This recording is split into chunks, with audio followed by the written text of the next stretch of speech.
Alors après avoir terminé notre notion de base, passons maintenant au deuxième chapitre qui est dédié à la signalisation intercellulaire. Alors, au cours de cette signalisation intercellulaire, on va essayer de développer, en plus de la définition traitée préalablement, on va voir son rôle, le rôle de cette signalisation intercellulaire. Deuxième des choses, on va voir les outils utilisés par cette signalisation intercellulaire, à savoir les messagers extracellulaires et l'interaction cellule-cellule.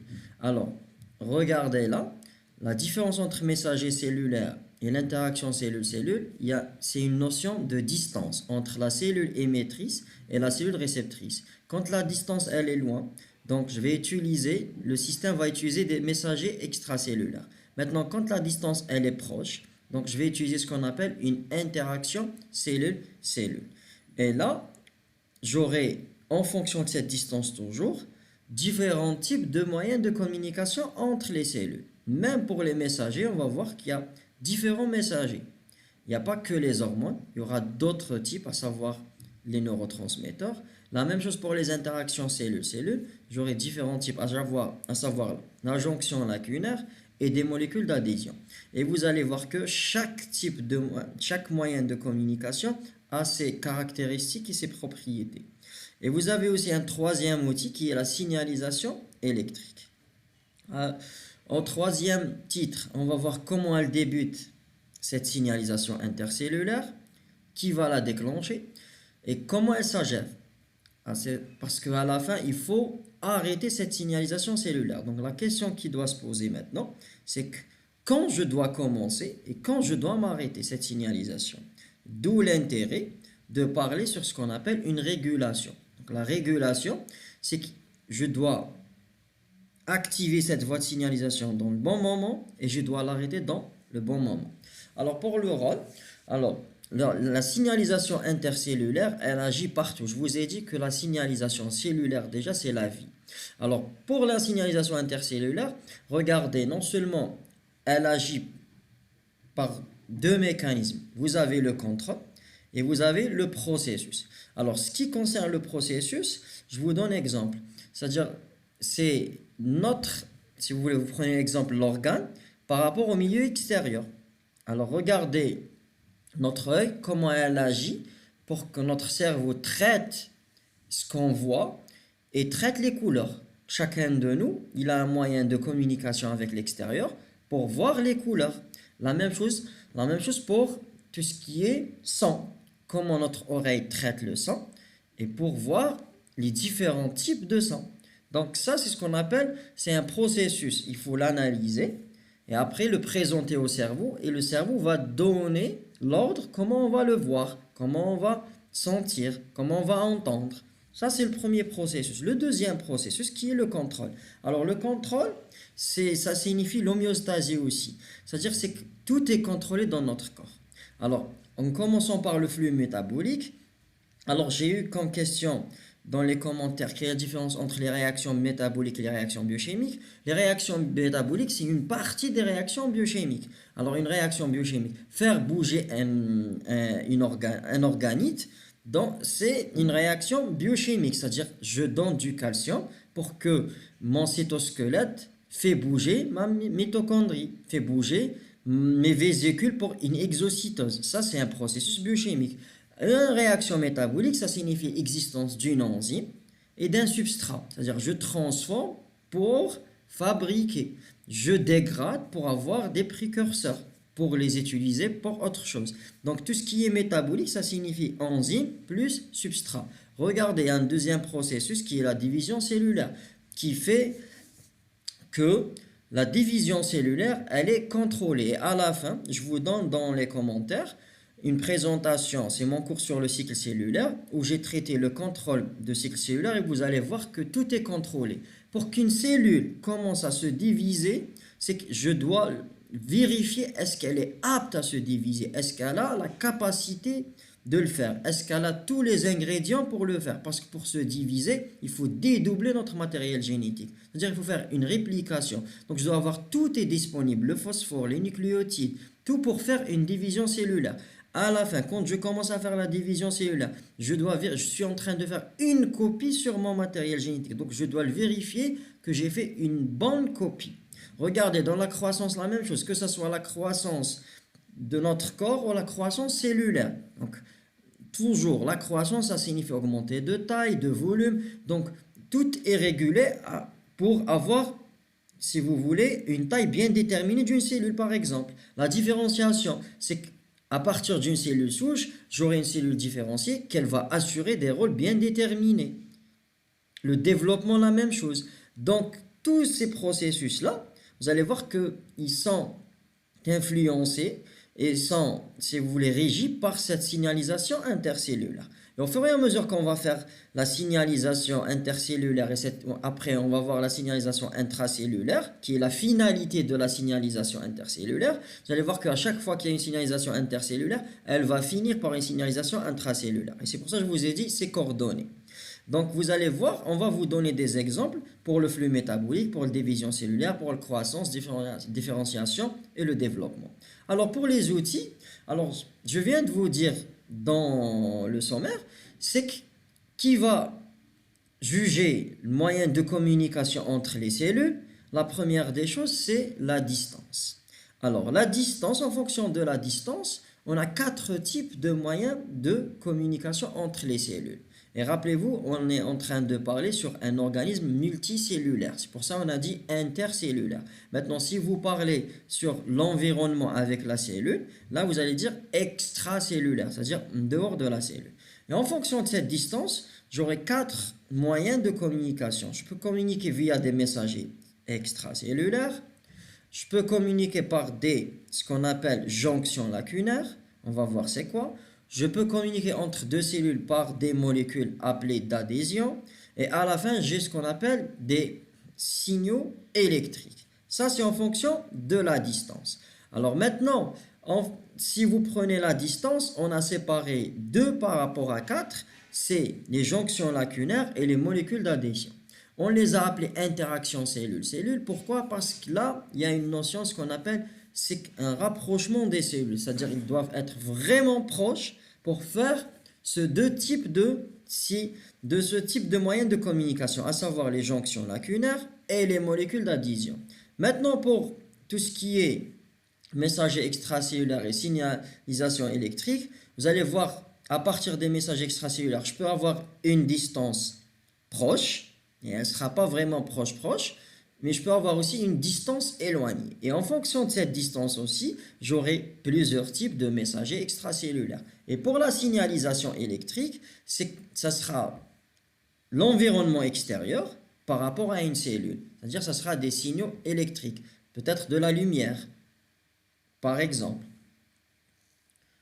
Alors, on va commencer par le premier moyen de communication entre les deux cellules, à savoir le messager extracellulaire.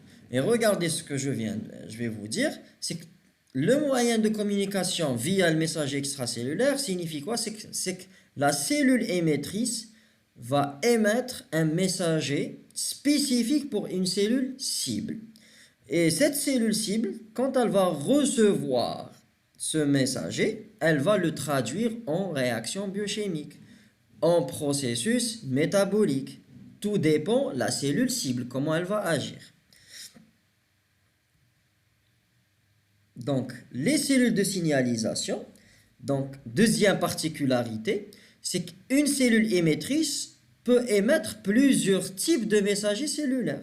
Donc, peuvent cibler plusieurs cellules.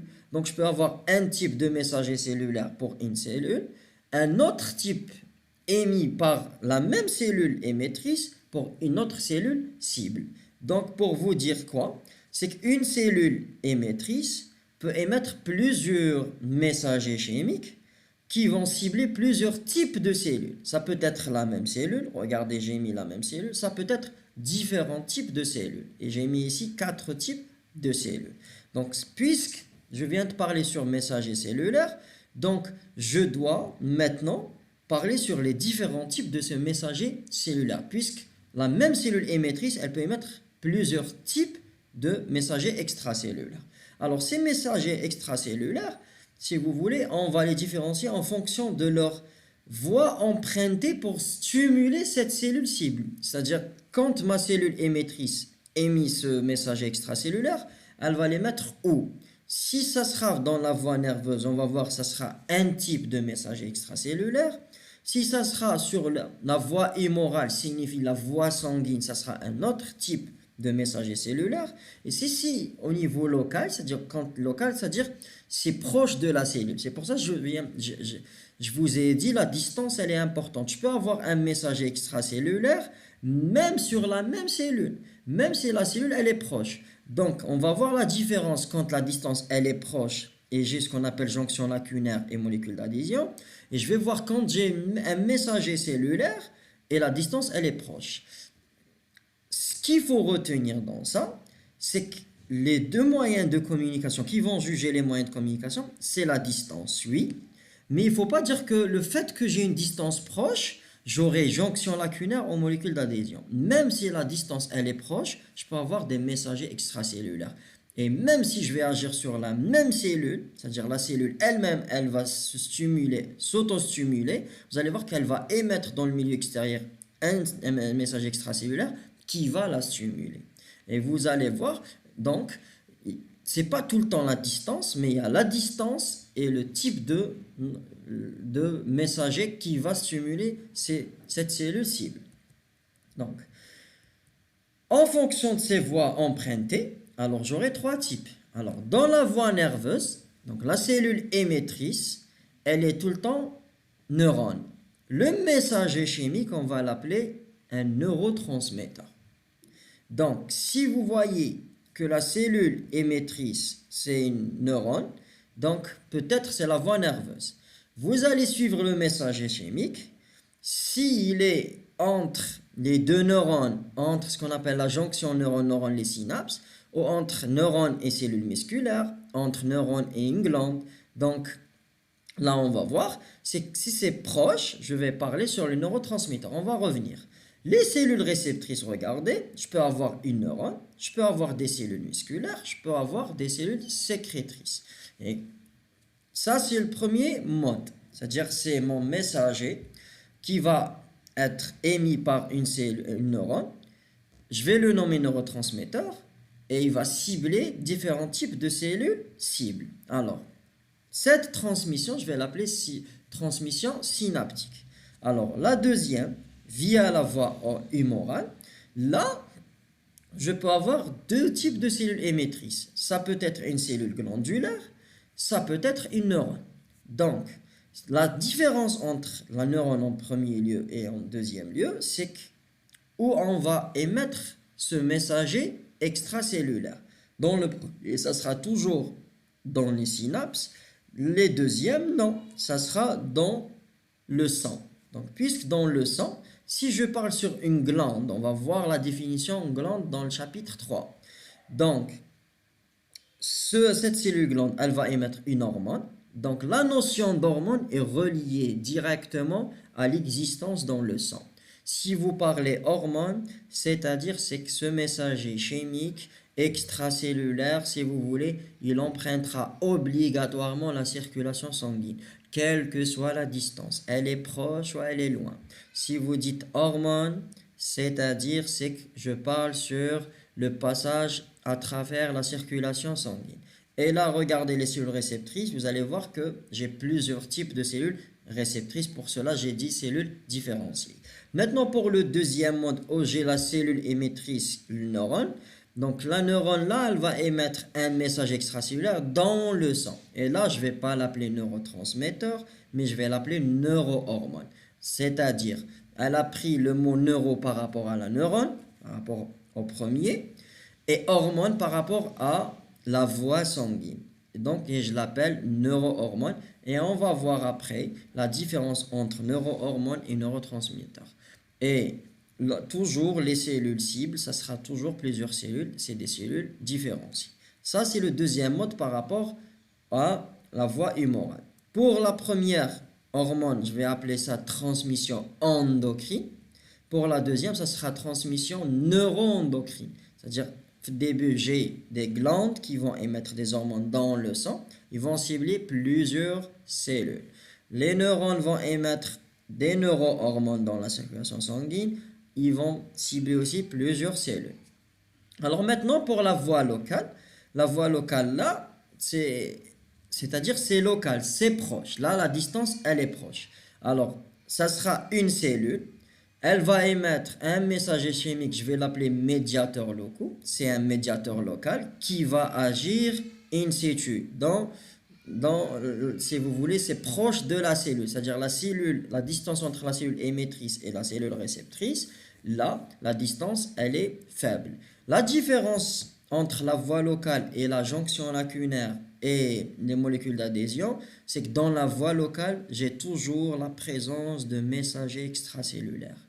Là, certes que la distance, elle est proche, mais là, j'ai l'existence d'un messager extracellulaire. Et regardez là, j'aurai deux types. Quand la cellule émettrice va émettre un médiateur local, il va agir, il va cibler une autre cellule. Je peux avoir la même cellule, regardez, émettrice, elle va émettre dans le milieu extérieur un médiateur local qui va cibler la même cellule émettrice qui va devenir cellule réceptrice. Et là, j'aurai deux types de transmission. Le premier, je l'appelle paracrine, c'est-à-dire il est proche. Et le deuxième, je l'appelle transmission autocrine, c'est-à-dire A pour la même cellule. La même cellule émettrice, ça sera la même cellule réceptrice. Et regardez qui a fait ça, c'est la distance.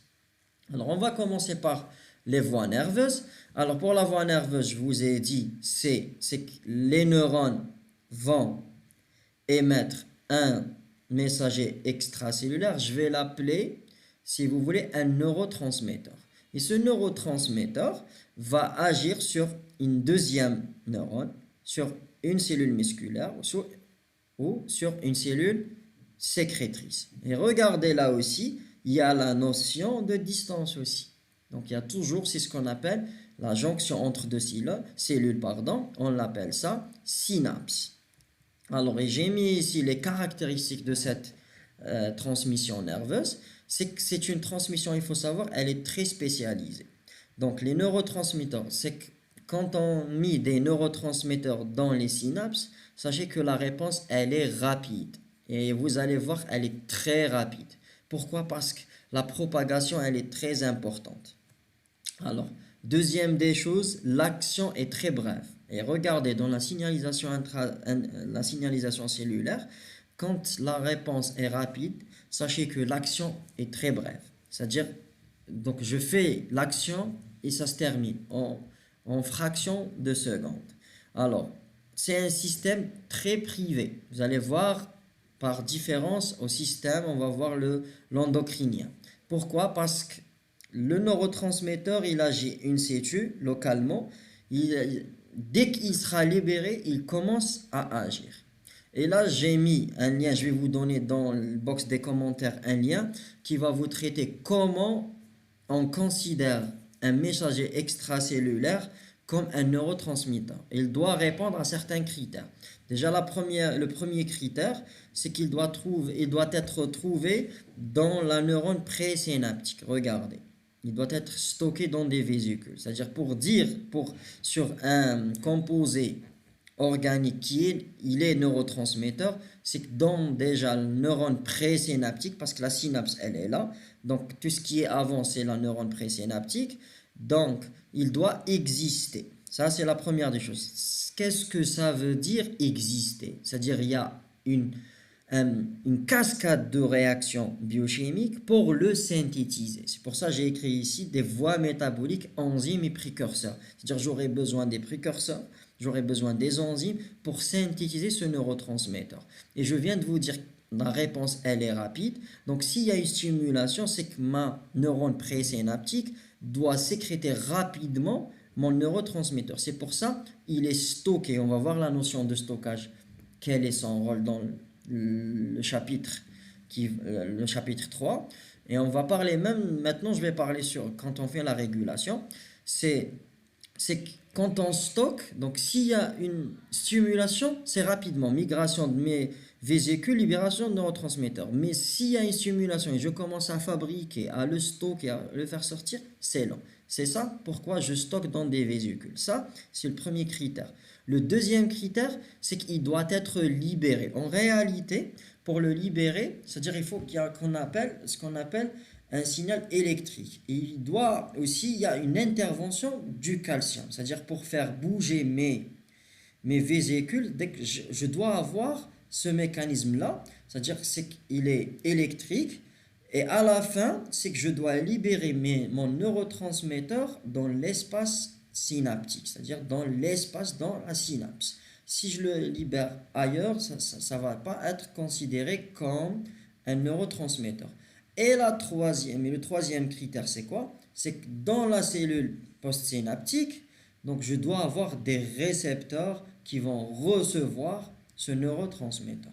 Donc ces trois critères, je vais vous les donner dans le lien si vous voulez le faire, vous voulez le traiter à part. C'est pas pour le cours, mais si vous voulez pour vous. Alors maintenant pour la voie immorale et la voie locale. Alors dans la voie immorale, je vous ai dit, c'est le sang, c'est-à-dire ma cellule, regardez, ma cellule émettrice va émettre un messager extracellulaire dans la circulation sanguine. Il va cibler une autre cellule. Regardez la même cellule émettrice, elle cible une cellule proche d'elle par des messagers extracellulaires et j'appelle ça une signalisation paracrine. Et regardez le troisième mode de signalisation qui est local aussi, c'est que la même cellule émettrice va cibler elle-même. C'est-à-dire j'ai libération de messagers extracellulaires qui va agir sur la même cellule et j'appelle ça signalisation autocrine. Donc la signalisation qui va emprunter la voie sanguine, j'appelle ça signalisation endocrine. Celle qui va être très proche, je l'appelle paracrine. Et celle qui est sur la même cellule, j'appelle ça autocrine.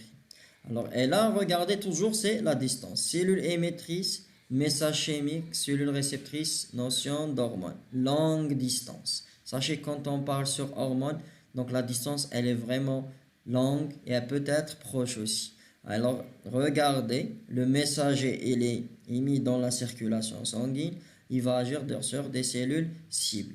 Là, il y a une autre notion qui est importante aussi, c'est la notion de transport.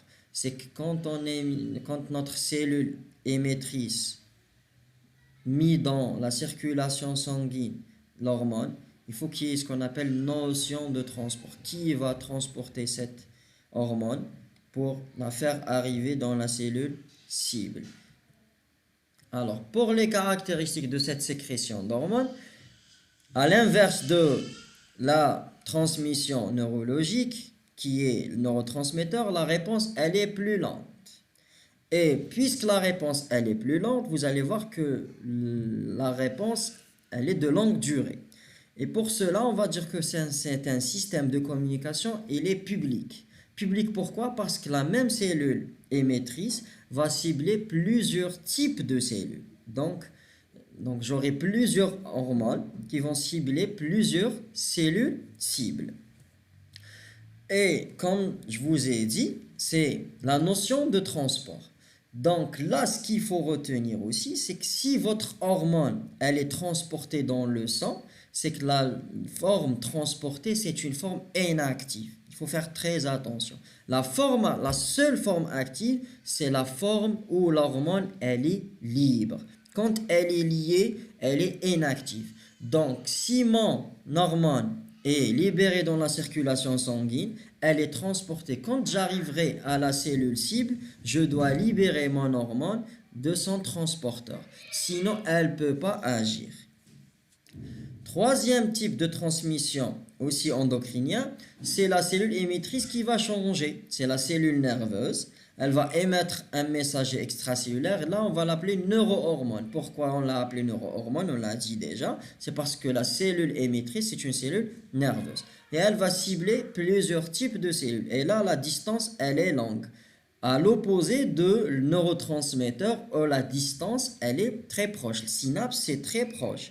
Donc ça, c'est une différence entre neurohormone et neurotransmetteur. Alors maintenant, pour la signalisation locale, vous avez la signalisation paracrine. Et regardez, c'est plutôt local, où la cellule va cibler d'autres cellules proches, sauf que j'ai l'existence de messagers extracellulaires.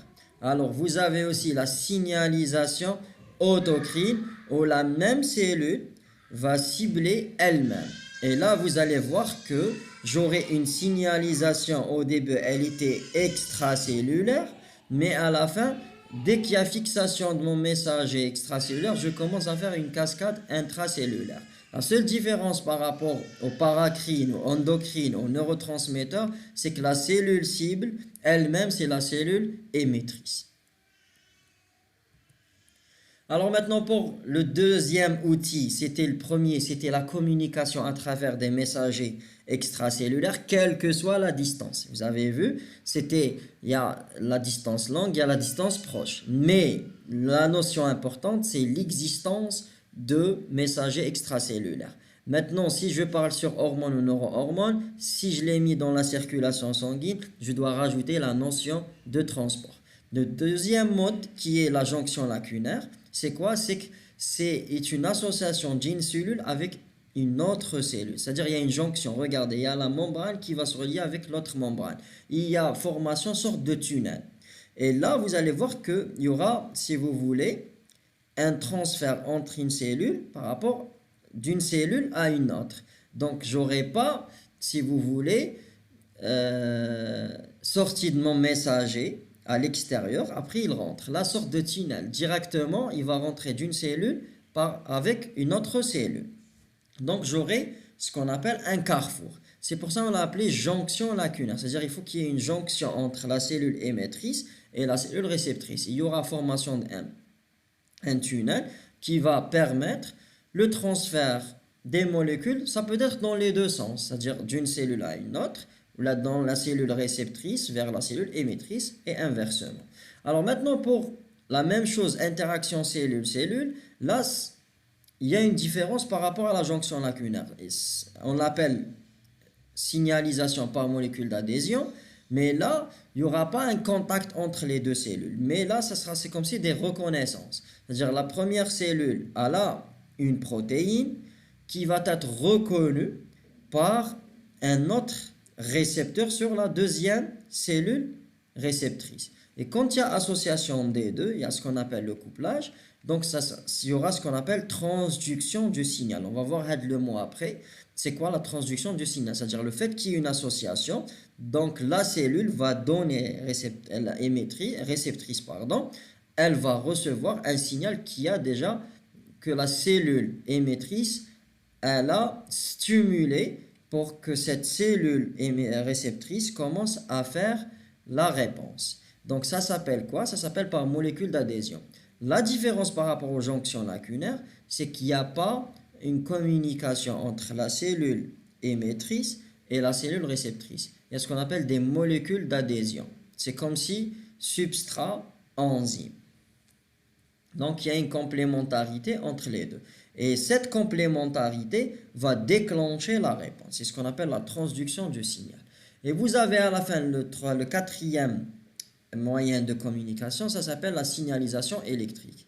Et là, la signalisation électrique, quand je vous ai dit dans la signalisation extracellulaire via les neurotransmetteurs, via les molécules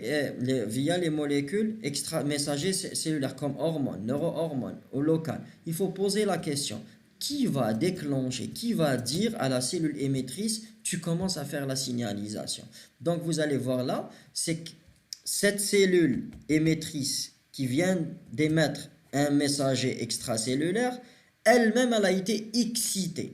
Elle sera excitée par quoi? La plupart du temps par des signalisations électriques. La vision, c'est une signalisation électrique. Cette vision va provoquer, si vous voulez, un mouvement électrique qui va déclencher la libération de neurotransmetteurs. Vous voyez, donc tout est relié et à la fin on la garde des signalisations électriques. C'est pour relier, si vous voulez, le milieu extérieur avec le milieu cellule-cellule. La même chose, on revient à la notion de transport. Regardez, la notion de transport va toujours revenir par rapport à la distance, puisque j'ai mon messager chimique qui va emprunter une distance. Là, la distance, si elle est longue, ça sera la circulation. Je parle sur la notion de transport, et vous allez voir que ces transporteurs-là, la plupart, tout le temps, ils sont de nature protéique. Donc, on doit les synthétiser, on doit savoir où on va les synthétiser, comment ils vont faire, l'affinité entre le transport et l'hormone. Est-ce qu'il y a un seul type d'hormone, un seul type de transport, pardon? Est-ce qu'il y a des transporteurs spécifiques? Est-ce qu'il y a un transporteur public comme l'albumine? On va voir tout ça. Et vous avez aussi, quand la distance elle est proche, la diffusion normale. Puisque la jonction lacunaire, c'est une sorte de diffusion, la seule différence, c'est qu'il y a une jonction entre les deux cellules via le tunnel.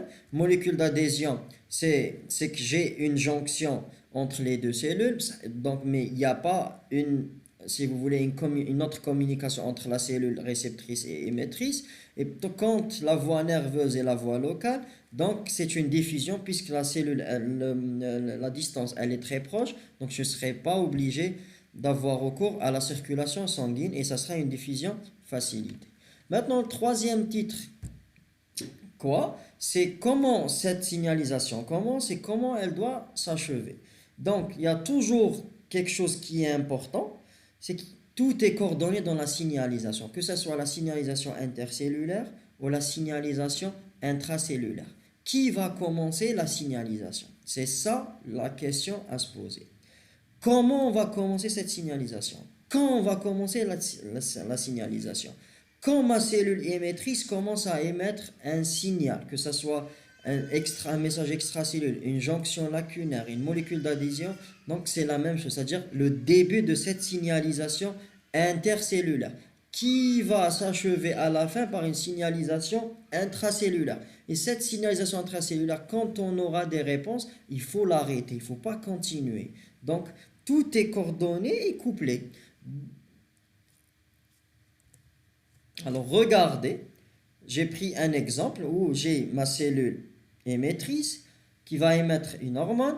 Elle va cibler une cellule réceptrice et ma cellule réceptrice, via la signalisation intracellulaire, va donner des réponses. Donc, regardez, j'ai déjà des signaux électriques extérieurs qui vont stimuler ma cellule émettrice. Ma cellule émettrice commencera soit à biosynthétiser mon messager extracellulaire, peut-être il était stocké, donc je vais le sécréter, peut-être je vais le sécréter directement. Donc c'est des moyens qui vont aider la cellule émettrice à répondre à la libération de messages extracellulaires. Elle a répondu en réalité à un signal extracellulaire. Donc vous pouvez dire que cette cellule émettrice, elle était, si vous voyez par rapport au facteur déclencheur, comme une cellule réceptrice. Elle a reçu un signal pour commencer. Et cette cellule émettrice, elle a émis une hormone qui est un messager extracellulaire. Il sera traduit par des réponses dans la cellule cible. Et dans la cellule cible, on va voir ce qu'on appelle la signalisation intracellulaire. Et regardez, quand ma cellule intracellulaire terminera la réponse, à la fin, elle doit envoyer un signal que j'ai terminé. Donc, tu dois s'arrêter à la cellule émettrice. Donc, et ça s'appelle la boucle de régulation. Et même si je peux réguler, et là, si ça reste un peu de quantité d'hormones, je la dégrade et je diminue le nombre d'hormones qui vont stimuler la cellule. Peut-être je peux cacher le récepteur. Donc tout ça, ça s'appelle une coordination pour avoir une meilleure signalisation. Mais à la fin aussi, l'arrêt de la signalisation aussi, c'est très important. Quand il faut commencer, c'est important. Quand il faut s'arrêter, c'est important. Et à la fin, regardez, cellule émettrice, messager chimique. Donc la cellule réceptrice va recevoir, on va revenir à notre définition, recevoir le messager extracellulaire. Il sera via le récepteur traité, c'est ce qu'on appelle le couplage messager chimique récepteur. On va voir c'est quoi. Vous allez voir qu'on va utiliser là les notions d'enzymologie, à l'affinité, la spécificité. le nombre d'enzymes, le nombre de molécules hormonales. Donc c'est très important. Et quand on termine le traitement, on commence notre traduction, ce qu'on appelle traduire ce qu'on a traité ici comme réponse. Et j'aurai plusieurs réponses. Et à ce moment-là, on va appeler cette traduction ce qu'on appelle transduction du signal. Donc, et là, si vous me dites signalisation intercellulaire, vous me parlez sur ça, c'est-à-dire une cellule émettrice va émettre un messager chimique, et là peut-être la distance, peut-être un messager chimique, peut-être une jonction lacunaire, tout dépend le type. Et quand on arrivera à la cellule réceptrice, si vous commencez à parler sur la transduction du signal, c'est-à-dire c'est que ma cellule a traité déjà le signal émis par la cellule émettrice et elle commence à le traduire à des réponses. Et quand je termine la traduction, ce qu'on appelle la transduction du signal, j'ai eu des réponses, ma cellule réceptrice va dire à la cellule émettrice, c'est qu'on a terminé, on doit s'arrêter. Donc, j'insiste sur le mot transduction du signal. Je le rajoute, c'est-à-dire c'était la signalisation intercellulaire entre les cellules. Mais si je dis transduction du signal, c'est-à-dire je commence à traduire mon signal traité par le récepteur comme pour avoir des réponses. Et regardez à la fin, donc j'ai ma stimulation de ma glande endocrine qui est la cellule émettrice. Elle va sécréter des hormones. Mes hormones ils vont diffuser dans la circulation sanguine, peuvent être transportées. Alors, liés à après, ils seront liés aux récepteurs spécifiques. Je cible ma cellule cible. Je commence ma transduction du signal et j'aurai une réponse physiologique. Et à la fin, j'insiste, c'est que je dois arrêter le signal. L'arrêt du signal aussi, c'est une partie primordiale à la signalisation intercellulaire et intracellulaire. Et là, la régulation, c'est quoi? C'est que je dois réguler tous les niveaux. À tous les niveaux, je dois réguler. Dans la cellule émettrice, la biosynthèse de l'hormone. J'ai des enzymes. Donc, si je parle sur des enzymes, sachez que pour chaque voie métabolique où on va synthétiser une hormone, il y a toujours une enzyme qu'on peut la réguler pour arrêter ou stimuler. Et vous allez voir ça dans les hormones hypothalamo-hypophysaires, dans les hormones thyroïdiennes, vous allez avoir toujours des enzymes, des voies métaboliques, comme vous avez fait en première année. Des voies métaboliques qui vont fabriquer des hormones. Ces hormones-là, ils vont être stockées et sécrétées. Je stocke pour avoir une quantité et répondre rapidement à ma stimulation pour sécréter. Aussi, j'aurai libération de mon messager chimique dans la circulation sanguine. Là, le messager chimique va cibler une cellule réceptrice. Donc, si je veux m'arrêter, je dois le dégrader, je dois le modifier. La modification, c'est quoi? Une glucoconjugaison, c'est une modification. Une sulfoconjugaison, c'est une modification. Je le métabolise au niveau hépatique, donc j'aurai d'autres métabolites. Donc, je peux l'inactiver pour l'éliminer. Le transport aussi, je viens de vous dire, si vous parlez sur transporter une hormone, c'est-à-dire si une hormone, elle est liée à un transporteur protéique, c'est une hormone inactive. Pour qu'une hormone soit active, elle doit être libre. Alors, d'après, on va agir sur la cellule réceptrice. Le premier qui va traiter le signal, c'est le récepteur. Je peux jouer sur le récepteur, sur sa quantité, sur l'affinité. Je peux le bloquer, ce qu'on appelle une inhibition. Donc, je peux le débloquer pour avoir, si j'ai besoin d'une signalisation importante, j'augmente le nombre. Après, à la fin aussi, j'ai aussi ceux qui vont faire la transduction du signal à l'intérieur de la cellule. Vous allez voir qu'il y a des enzymes, il y a des canaux ioniques, il y a des organites qui vont répondre par bouger, des facteurs de transcription. Donc tout ça, je peux l'arrêter pour arrêter la signalisation ou stimuler pour stimuler la signalisation.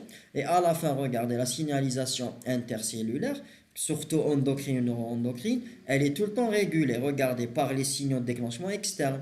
Comment notre vision pendant la journée et la nuit, elle est la même? Elle n'est pas la même. Donc il y a la notion de lumière. La boucle de rétrocontrôle, c'est celle où je vous ai mis la cellule réceptrice. Elle va dire à la cellule émettrice qu'on doit arrêter. C'est ce qu'on appelle boucle de régulation. Peut-être, ça s'appelle le feedback. Peut-être un feedback positif, comme peut-être un feedback négatif.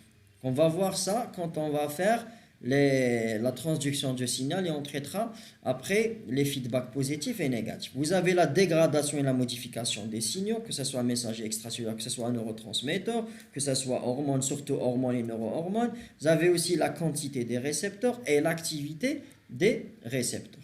Maintenant, ce qui est pour ce chapitre 3, la signalisation intercellulaire, c'est qu'elle est là pour faire quoi? C'est pour assurer ce qu'on appelle une coordination entre les différentes cellules. Maintenant, ces cellules réceptrices, elles sont là pour répondre à cette coordination, c'est-à-dire on est sur la même longueur d'onde. On va continuer, donc ma cellule réceptrice va amplifier le signal en réalité du messager chimique. Le messager chimique est issu de la cellule émettrice, donc il va se coller sur la cellule réceptrice et cette cellule réceptrice va, si vous voulez, éclater par plusieurs réponses. Elle a reçu un messager chimique à partir d'une cellule réceptrice, mais à partir de la cellule émettrice, pardon, et la cellule réceptrice, si vous voulez, elle va exagérer pour la réponse pour avoir une amplification du signal.